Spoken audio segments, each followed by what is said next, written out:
kembali lagi di channel Santi Dharma Chandra. Halo Ungasan. Nah, saat ini Santi berada di Ungasan, Bali karena tadi Santi mau ke pura. Nah, waktu itu Santi mau turun dulu ke pantai Danau Senggara, bertemu dengan tempat yang suci, melindungi beliau-beliau yang ada di sini. Nah, bisa kita lihat di sini ada melindunginya Ratu Laut.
Ada tempat meditasi dan sembahyang di sini.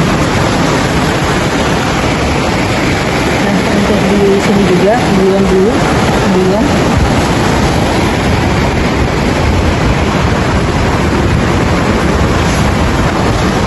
Nah, untuk di sini beliau yang menunjuk Ida Hyang Basuki.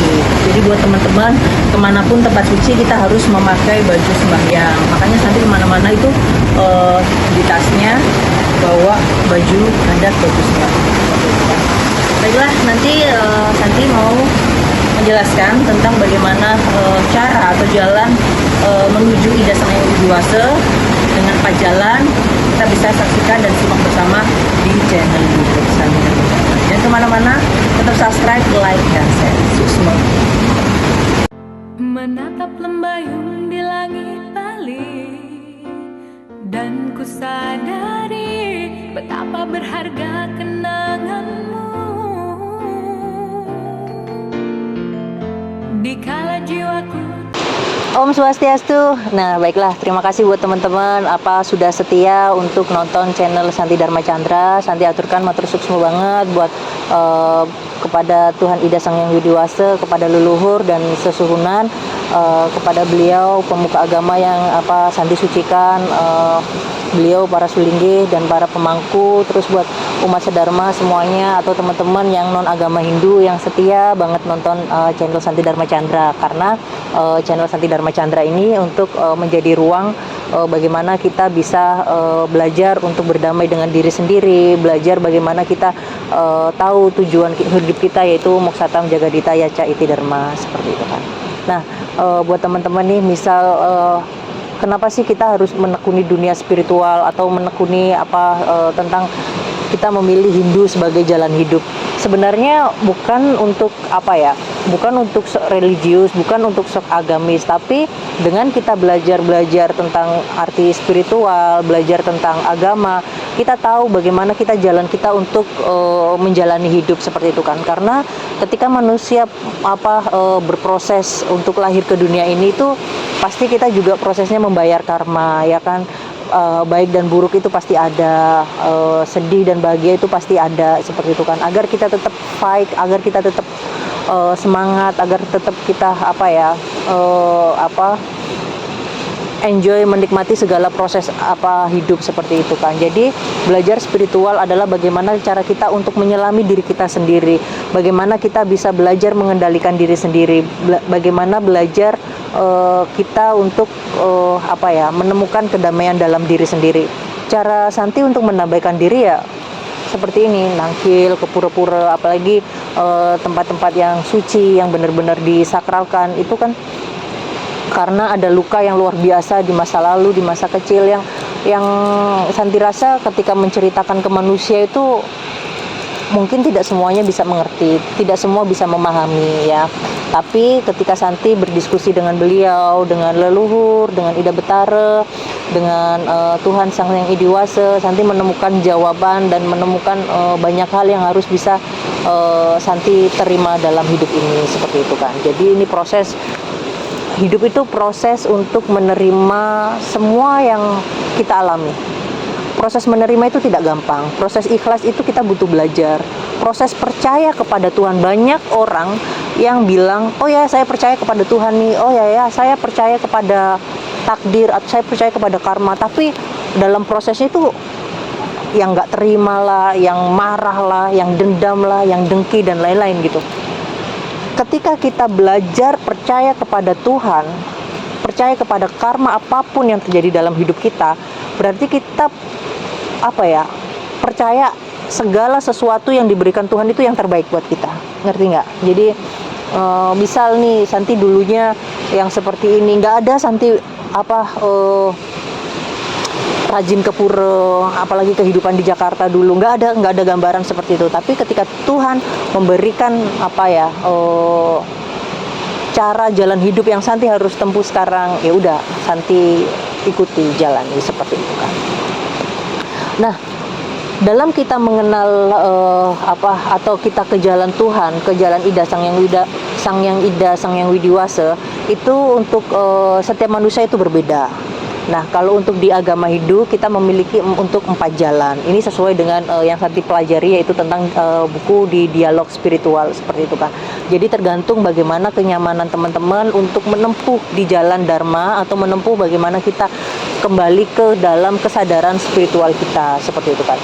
Nah, untuk yang pertama yang ditempuh dalam agama Hindu itu dengan cara Bhakti Marga. Apa sih Bhakti Marga itu? Bahwasanya kita untuk mencintai Tuhan, kita untuk mencintai leluhur kita mencintai sesuhunan kita percaya segala sesuatu yang terjadi dalam hidup kita adalah yang terbaik, adalah kita menyerahkan diri kita dengan cinta kasih. Jadi mungkin di Bali ada istilah ngiring lah, ada istilah ngayah lah.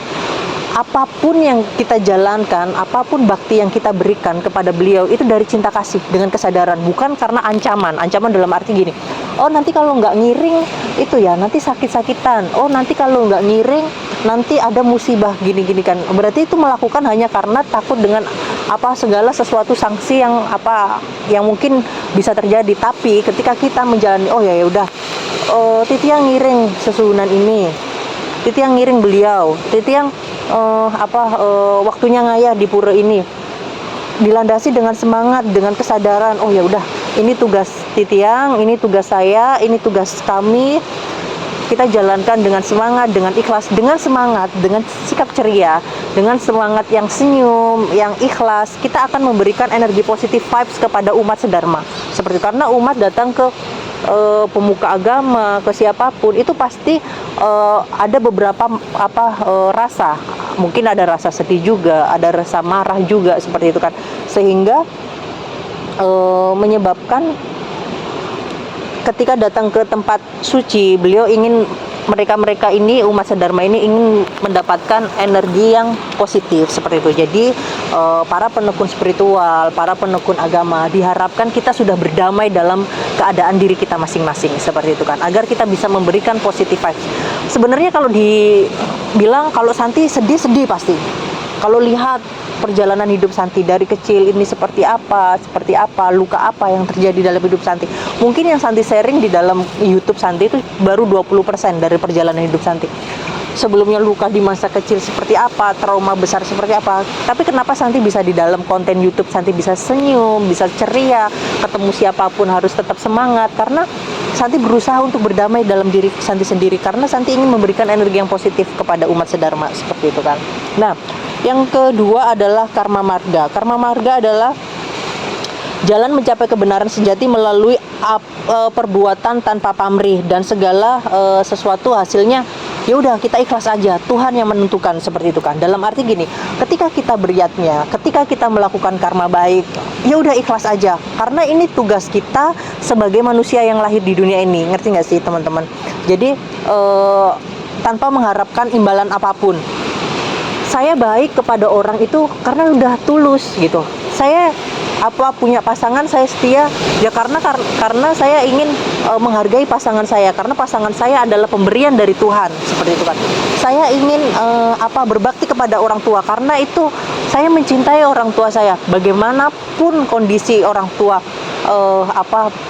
feedbacknya kepada kita, ya udah kita terima aja, seperti itu. Kita ikhlas, kita berbakti, ngayang, ngiring, sembahyang, terus apapun yang kita lakukan, kebaikan-kebaikan yang kita berikan, hasilnya itu udah kita serahkan kepada Tuhan, seperti itu. Tanpa harus nanti kalau aku berpunya seperti ini aku harus dapat ini loh, enggak seperti itu. Jadi untuk belajar untuk menjadi tulus, menjadi ikhlas, kita harus benar-benar percaya bahwa hasilnya beliau yang memberikan, seperti itu kan. Jadi itu yang tentang karma marga, yaitu untuk jalan menuju kepada Tuhan Ida Sang Yang Widiwasa yang kedua, seperti itu.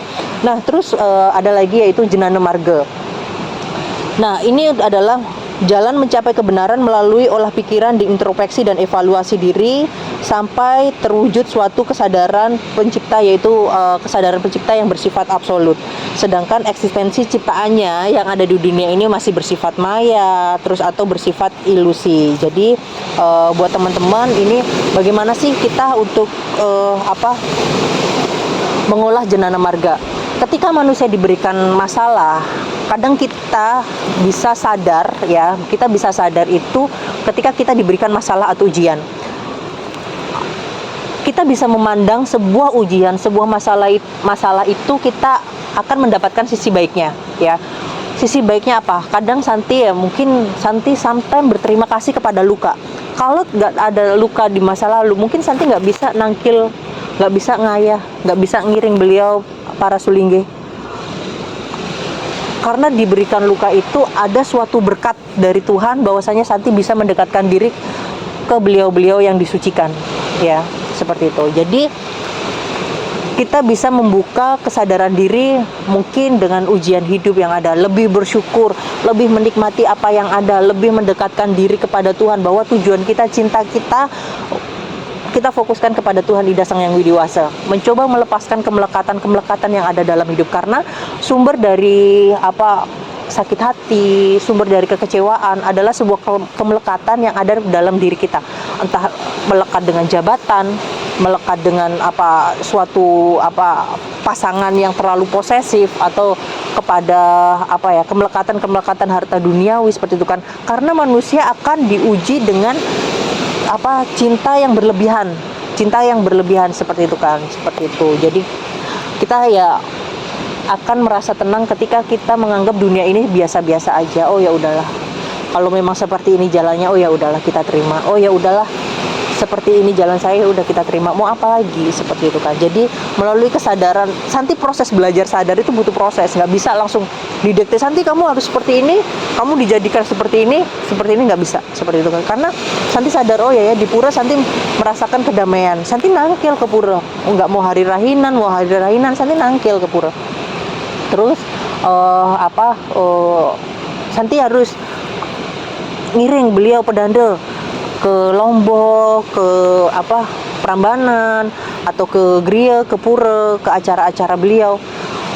Santi enjoy, Santi menikmati akan proses tersebut, karena dengan beliau, dengan mendekatkan diri kepada beliau, Santi mendapatkan energi positif yang Santi butuhkan, seperti itu kan. Nah, itu untuk yang ketiga adalah dengan jenana marga, bagaimana kita mengolah pikiran kita agar kita bisa memasuki kesadaran diri yang yang bisa memberikan kebaikan kepada diri kita. Jadi buat teman-teman nih, kalau untuk yang lagi masalah, lagi ujian atau yang pertama adalah kita mengolah rasa, mengolah diri.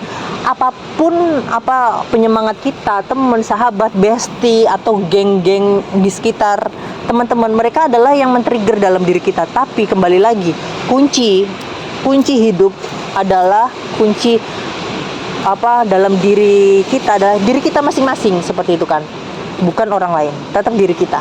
Kita mau sadar nggak, kita sampai kapan nih kita terlalu dalam kesedihan, seperti itu kan. Jadi dalam proses kesadaran diri kita merenung, sebenarnya kita lahir di dunia ini tugasnya apa sih, untuk apa yang kita cari, tujuan kita hidup apa, seperti itu. Nah, itu yang nomor 3. Nah, selanjutnya adalah Raja Yoga Marga. Raja Yoga Marga adalah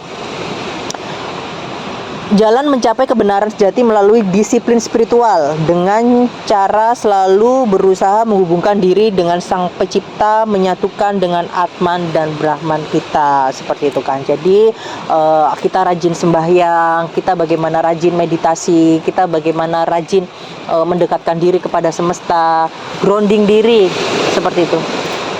Nah, dalam arti seperti ini, badan kita ini kan unsur dari semesta kita. Ada elemen udara, api, tanah, angin dan lain-lain kan. Nah, ketika kita seperti ini, Santi nggak pakai sandal.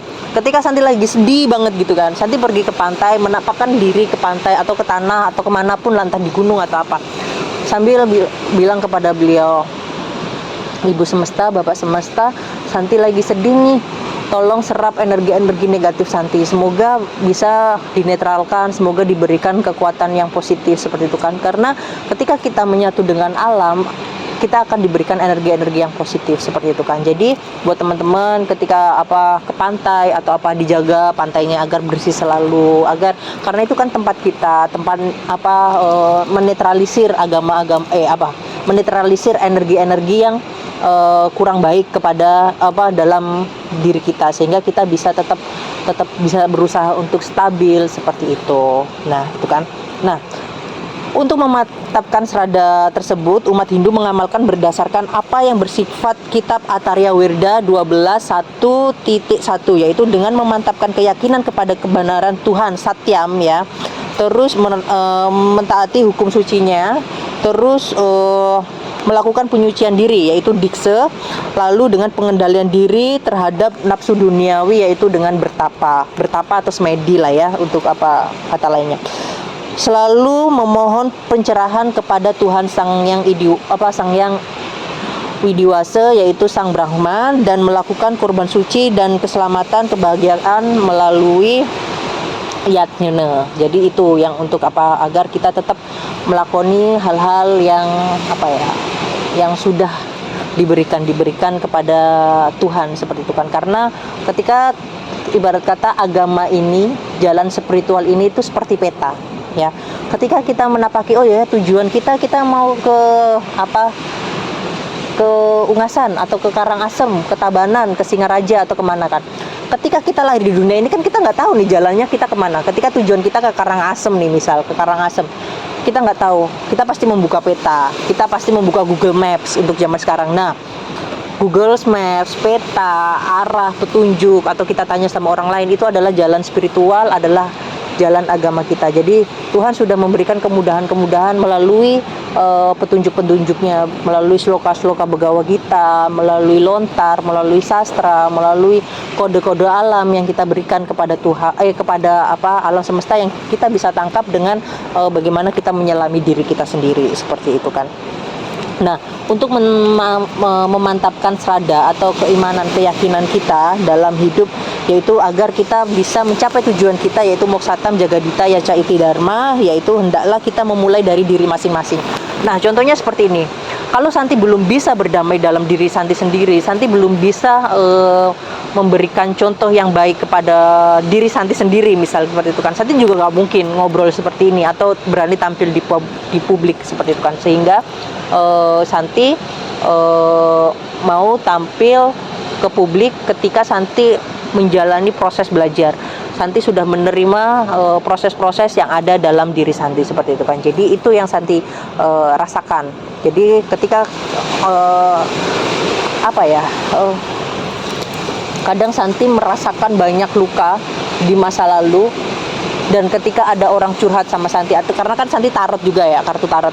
Ketika mendapatkan kode-kode, orang ini dulunya inner child-nya lukanya di masa kecil seperti ini, traumanya di rumah tangga seperti ini, permasalahan di kantor seperti ini, di karir seperti ini. Karena Santi sudah merasakan itu semua, jadi Santi berusaha memberikan jalan sesuai dengan apa yang pernah Santi lalui, seperti itu buat teman-teman, seperti itu. Dan prosesnya juga sampai sekarang gitu kan. Bukan berarti Santi merasa lebih baik, enggak, karena Santi belajar dari pengalaman, learning by experience gitu kan, di past life-nya Santi itu seperti apa gitu kan. Jadi seperti itu, bagaimana kita untuk mengenali jati diri kita. Baiklah buat teman-teman, terima kasih sudah sudah setia menonton di channel Santi Dharma Chandra. Semoga kita tetap semangat, tetap melakukan serada bakti, tetap baik kepada siapapun, ikhlas dan semangat. Dan Santi seneng banget teman-teman mau dengerin Santi untuk diskusi spiritual tentang belajar tentang agama Hindu. Ayo dong kita nanti ke kur mana lagi nih, gitu kan. Tadi seru banget. Nanti bisa ditulis di kolom komentar buat teman-teman yang mau. Karena Santi nampil bareng, oke, mau. Nanti bisa, ini makanya Santi kasih untuk nomor handphonenya agar nanti teman-teman kalau mau chat, mau japri, silahkan. Baiklah, semoga kebaikan dari segala penjuru arah. Terima kasih buat Bali, terima kasih beliau, para dewata, para ida betara sudah menerima Santi di sini. Di Bali Santi bisa menjadi diri sendiri. Di Bali Santi bisa merasakan kedamaian, menjalani segala proses hidup. Semoga suatu saat doa Santi, setiap Santi bangkit sembahyang dimanapun berada, Santi ingin punya keluarga utuh di Bali, punya kerajaan, punya tempat suci, punya punya rumah, punya apapun yang memang bisa Santi jalan untuk punya real yang bisa menjadi tempat umat sedang. Itu cita-citanya Santi, agar teman-teman kalau mau diskusi sama Kak Santi bisa nih, jadi Kak Santi tinggal di Real gitu kan enak. Jadi itu kan mimpi beliau, kan nggak masalah kan, setiap orang seperti itu.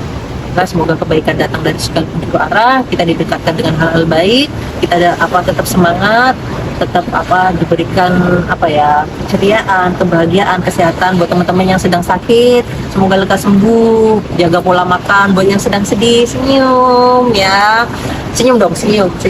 Nah, senyum kan, ikhlas. Semoga yang cari kerja bisa dapat kerja, yang butuh pekerjaan bisa didapatkan pekerjaan dengan hal baik, rezeki yang lagi seret bisa dilancarkan. Swaha.